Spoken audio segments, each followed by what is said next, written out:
que o temor do Senhor é o princípio do saber, mas os loucos desprezam a sabedoria e o ensino. Provérbios 13, 14. O ensino do sábio é fonte de vida, para que se evitem os laços da morte. 1 Timóteo 4,13 diz: até a minha chegada, aplica-te à leitura, à exortação, ao ensino. E 1 Timóteo 5,17 diz: devem ser considerados merecedores de dobrados honorários os presbíteros que presidem bem, com especialidade os que se afadigam na palavra e no ensino. Feche seus olhos por um instante. Senhor, esta é a tua santa e poderosa palavra, nosso mapa, nosso GPS. Hoje nós queremos declarar diante do Senhor que dá-nos revelação em cima disso que estamos ministrando, e também nesta revelação gera em nós fé, para avançarmos nesses dias como mestres da tua palavra, sabendo, Deus, que pesa sobre nós tanto o encargo, bem como, ó Deus, o temor de sermos guias, de sermos aqueles, ó Deus, que vão à frente, que instruem, e que, ó Deus, afirmam e, ó Deus, dão fundamentos. Nós te pedimos em nome de Jesus, dá-nos clareza do seu propósito para nós aqui nesta manhã, pela tua palavra, e todos digam amém. Amém. Sobre tudo que Jesus fazia, Jesus era mestre.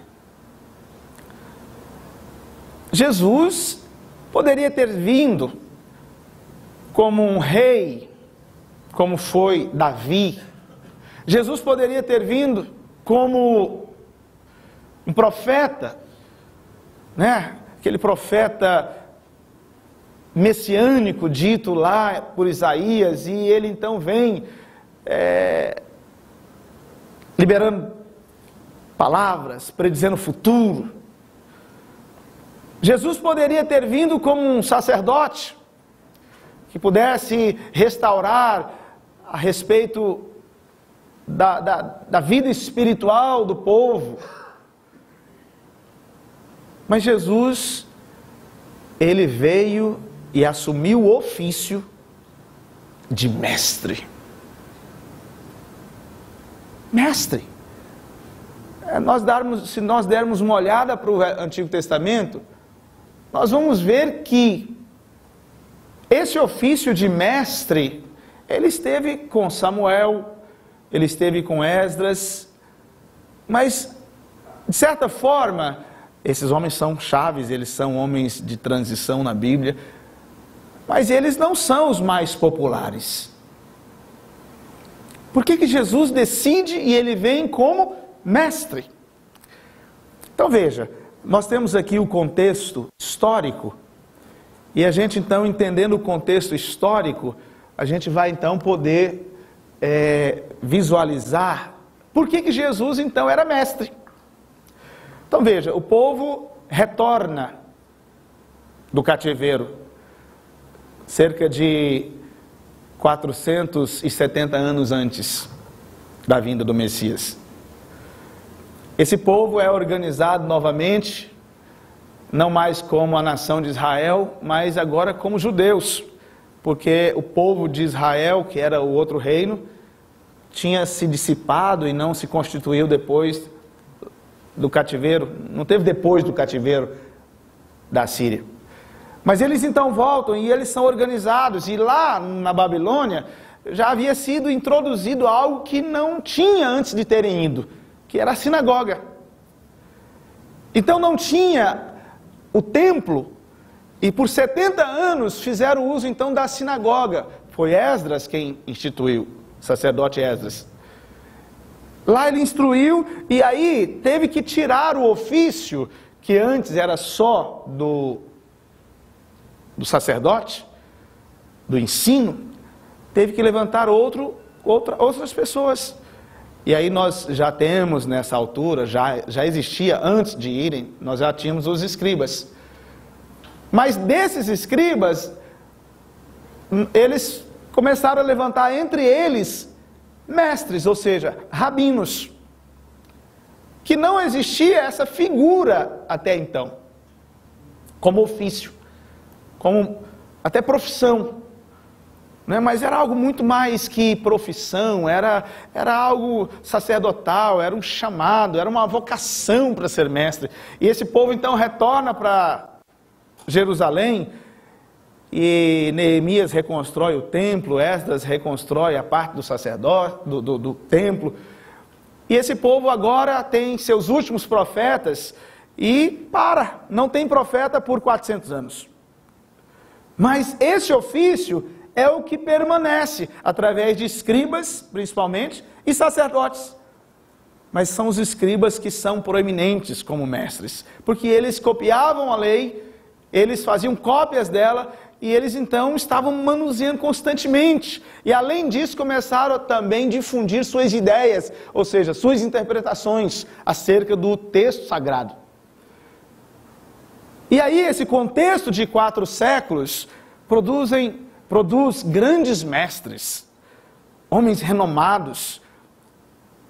Isso tem um pouco também da filosofia grega, que antes do império, dos impérios, ou seja, do Império Romano, esse império é muito forte, o império do saber, da ciência, da filosofia. E esses mestres judeus também se tornam proeminentes, eles se levantam e nós temos grandes mestres quando você lê o livro da história dos hebreus, grandes mestres. E aí nós chegamos no tempo de Jesus e já está formado, tanto prática quanto costume.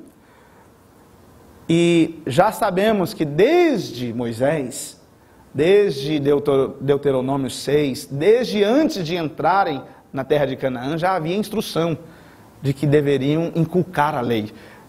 Então nós temos, nesse tempo de Jesus, já uma prática, já existe um sistema educacional que ele flui através desses mestres e através da palavra de Deus como instrumento didático.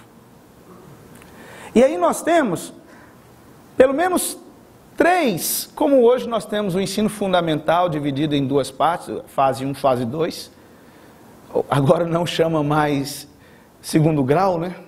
Agora fala ensino médio, e depois vem o 3º grau, que também não é mais 3º grau, é ensino superior. Então, fundamental 1 e 2, aqui no Brasil ele vai durar o quê?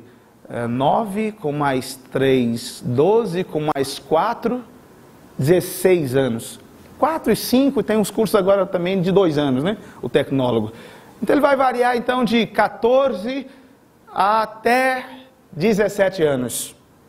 17 anos que não fogem em nada do que tinha de prática aqui.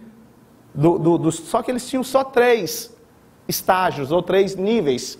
Então, eles tinham aqui o que é chamado de Bet Sefer. Fala comigo, Bet Sefer. E significa casa de leitura. Esse era o estágio para os meninos de 6 aos 10 anos. Muito parecido com o que nós praticamos hoje. Na verdade, essa parte que nós recebemos foi basicamente dessa influência judaica, né? Greco-judaica, nós do Ocidente. Então nós temos aqui dos 6 aos 10 anos a casa de leitura. Nesse tempo, essas crianças até os 10 anos, elas tinham que decorar, memorizar todo o Pentateuco. Irmãos, o Pentateuco, meu Deus do céu, imagina, até que Gênesis é inspirativo, é história, mas não era saber as histórias, você sabe, mas era memorizar cada palavra. Cada palavra tinha que ser memorizada, tinha que ser sabida. E tinha que ser recitada, porque o grande teste era chegar no dia diante desse mestre e ele deveria recitar o Pentateuco, a Torá. E aí, aprovado, ele avançava para o segundo nível, o segundo estágio dele, que era, fala comigo, Bet Midrash. Isso significa casa de estudo. Essa fase ia dos 10 aos 14 anos de idade. E aí, nesse momento aqui, o que ele tinha que aprender? Ele tinha que complementar-se com os profetas. Agora ele então estudaria todo o cânon, não tinha esse nome ainda, mas ele tinha que estudar agora todo o conjunto da lei e dos profetas. Memorizar.